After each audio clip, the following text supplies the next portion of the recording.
Fala galera, muito bom dia, Morning Call, parte de Equities, vocês já sabem, hoje é dia 4 de fevereiro de 2021, quinta-feira.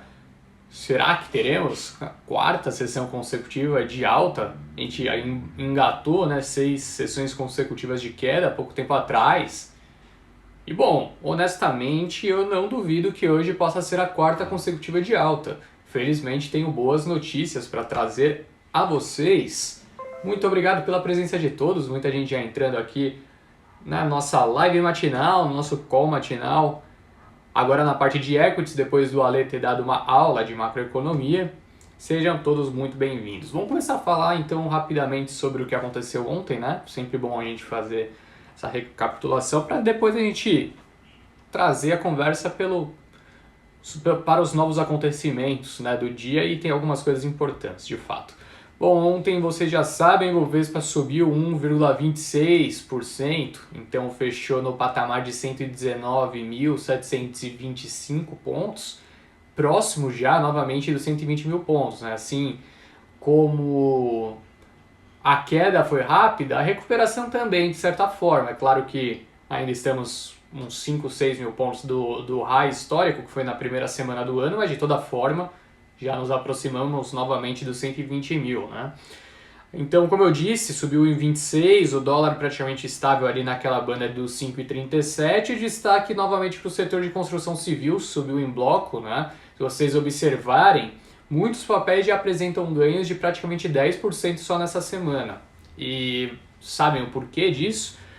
Basicamente pela redução do risco político, né? A redução do risco político com os candidatos do governo também vencendo as eleições das casas, trouxe um viés mais positivo para o futuro econômico do país e, por consequência, né, a desinclinação da curva de juros. Se vocês olharem para o DI 27, DI 28, a curva ela realmente deu aquela desinclinada. O 27 já está agora, acho que é 6,8, algo próximo a isso. Tinha estressado bem no começo do ano, né, com o noticiário de extensão do auxílio emergencial e nada novo quanto à aprovação de reformas. Então, essa reversão traz um movimento mais positivo para setores que são amplamente dependentes da inclinação da curva de juros, que é o fato do setor imobiliário, né? O setor imobiliário, assim, muito óbvio.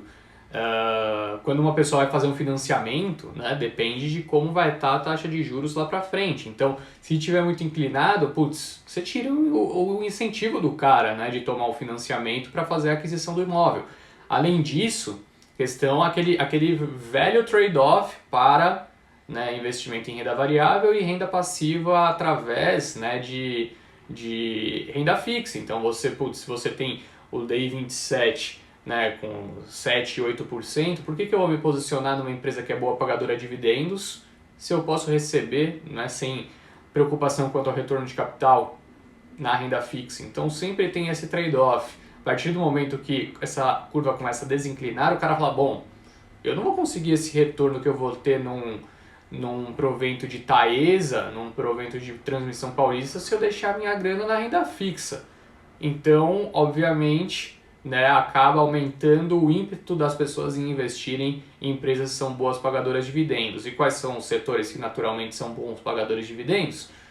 Setor de seguros, construção civil, setor de energia, saneamento. Então, se você olhar saneamento, energia, saneamento esquece, o setor está meio estranho. Mas pega energia e pega construção civil nessa semana, você vai ver inúmeros papéis subindo 10%, muito por conta desse movimento, e claro, e traz um viés muito positivo para a bolsa como um todo, né?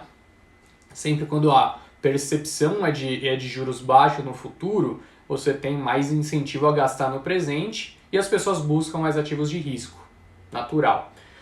A Vale fechou em alta de 3% ontem, também contribuiu, né, para esse movimento positivo do índice.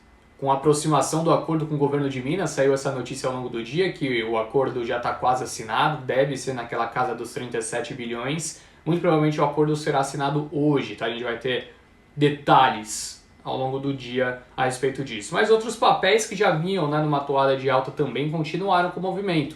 Você pega a Melius, que está em um monte de carteira da Guide, subiu 13% ontem. Melius subiu 13%, está nas carteiras da Guide. Enjoei subiu 8%.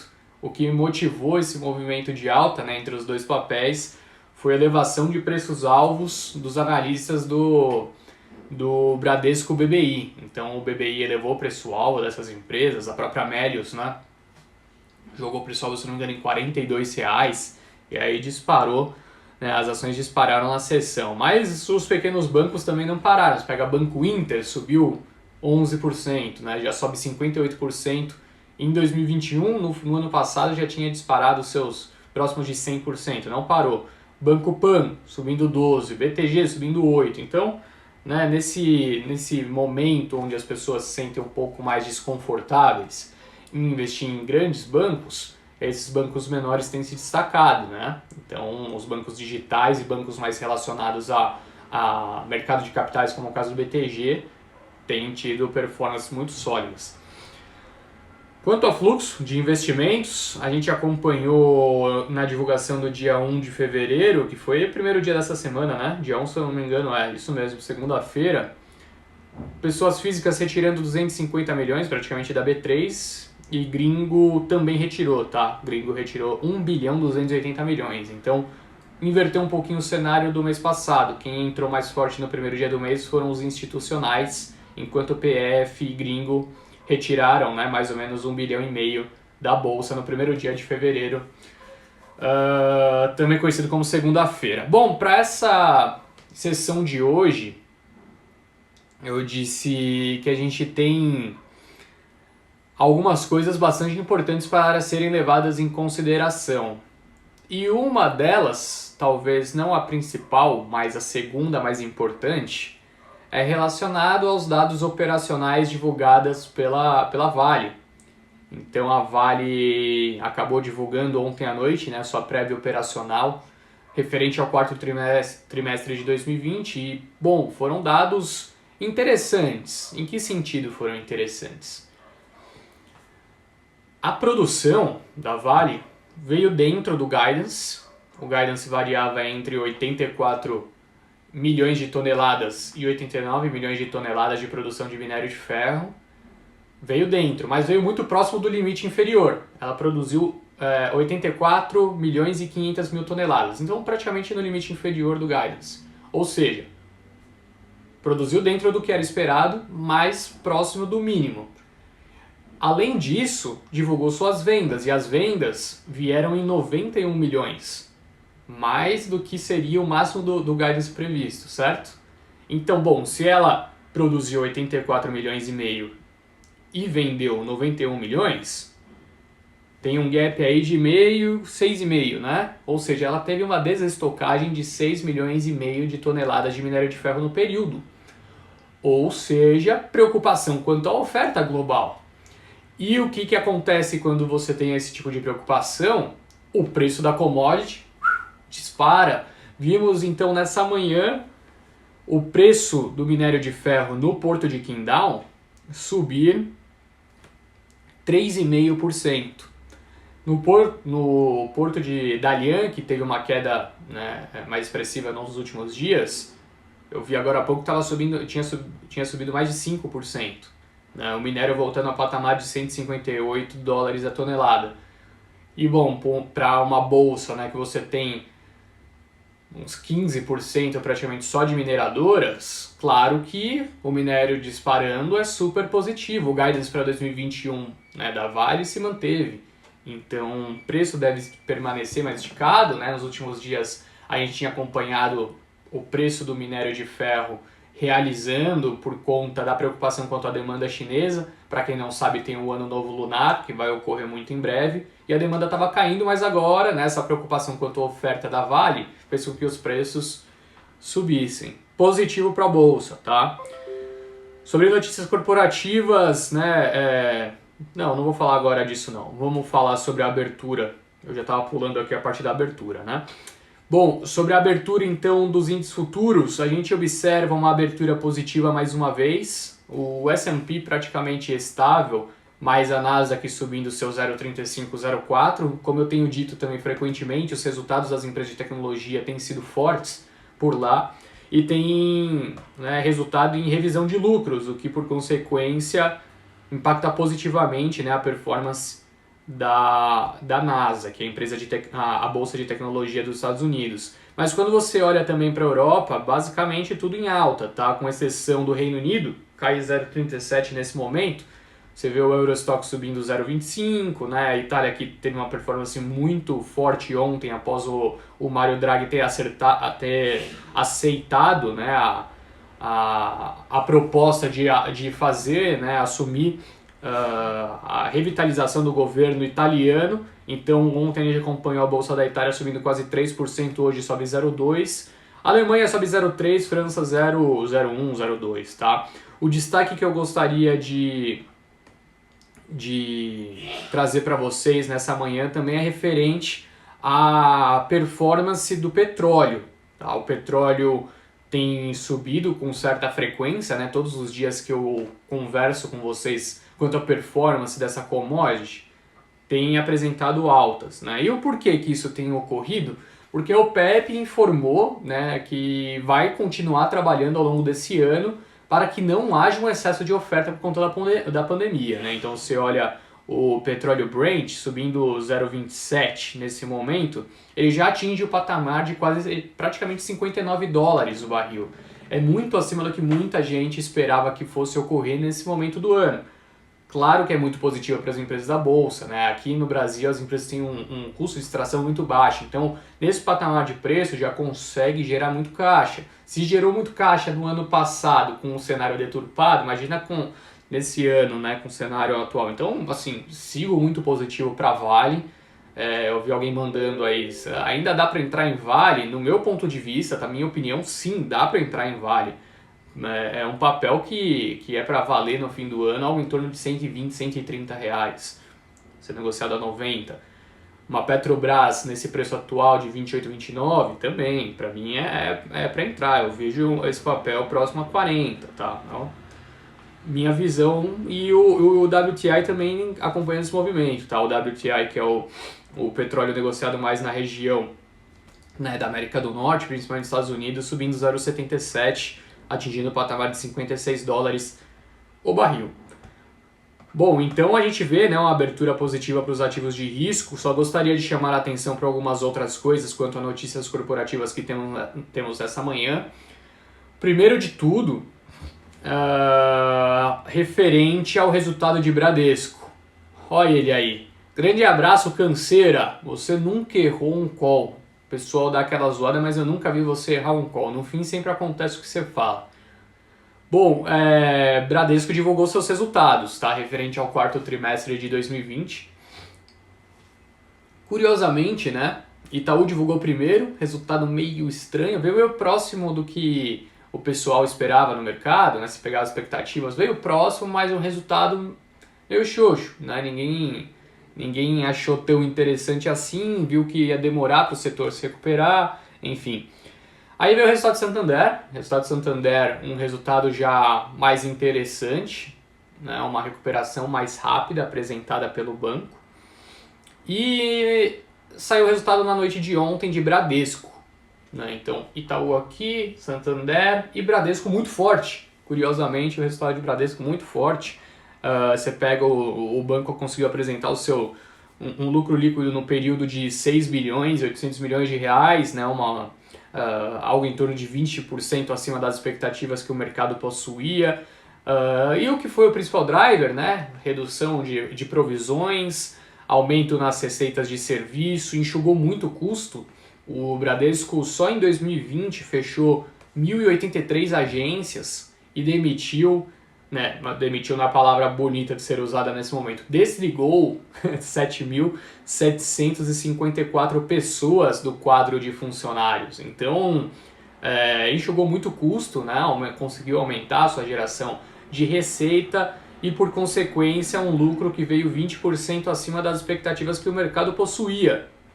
Muito positivo, então.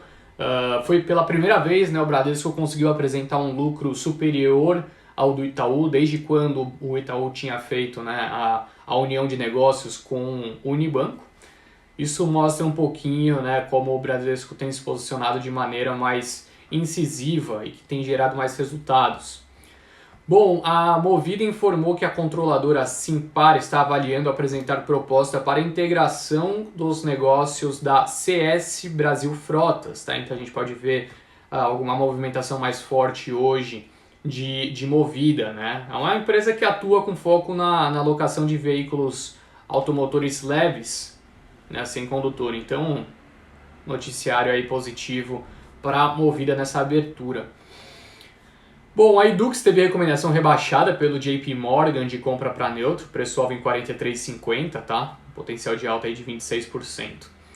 Deixa eu só dar uma conferida aqui, ver se tem mais alguma grande notícia. E eu já falo sobre a abertura do índice futuro aqui no Brasil também. E aí eu acho que é isso, mas vamos ver só se tem mais alguma coisa importante que eu acabei não trazendo no noticiário inicial.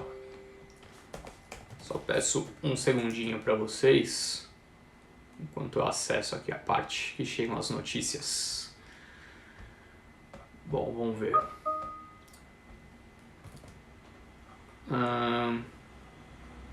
Destaques da Bolsa, Bradesco, Vale, já falamos. Hoje nós temos a estreia de Intelbras, então se você entrou no IPO, hoje os papéis começam a ser negociados na B3.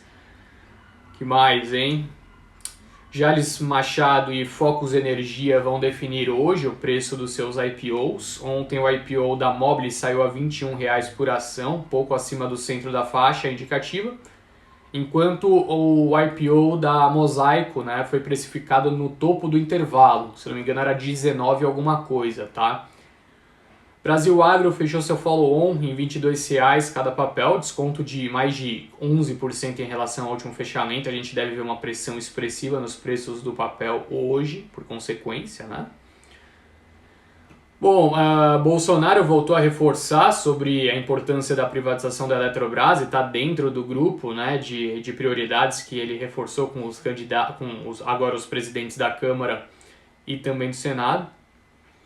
Conselho da BRDT aprovou Wilson Ferreira Júnior para ser o novo CEO da empresa. Acho que é isso, tá, pessoal? O resto... Copel elevada a neutro pelo Bradesco BBI com preço-alvo em R$ 76,00. Itaú rebaixada a manutenção, né, que é praticamente neutro também pelo Santander, mas vocês veem que assim, não são grandes notícias, né? Só notícias mais comuns nesse momento. Eu acho que o principal já foi passado então. Vamos ver aqui sobre os índices futuros. E aí a gente já parte para o encerramento. Eu consigo pegar umas 2, 3 perguntas aí que vocês enviaram rapidamente, né? Porque já é 9h14. Bom, o índice futuro abriu neutro, tá? Tá neutro nesse momento. 0,02, caindo 0,02. Praticamente neutro nesse momento. Com o dólar subindo 0,5% a 5,38. Bom, vamos lá então. Vamos ver rapidamente algumas perguntas. B2W ainda tem espaço? Acho que sim, Rafael. A minha visão é positiva.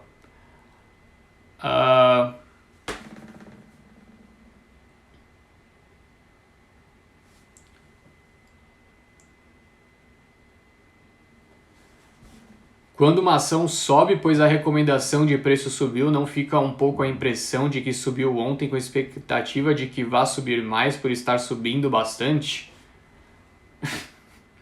Não, quando um banco revisa o preço-alvo, não é porque subiu muito, ele revisa o preço-alvo porque tem novas estimativas sobre o futuro dessa empresa, tá? Então é importante ressaltar isso.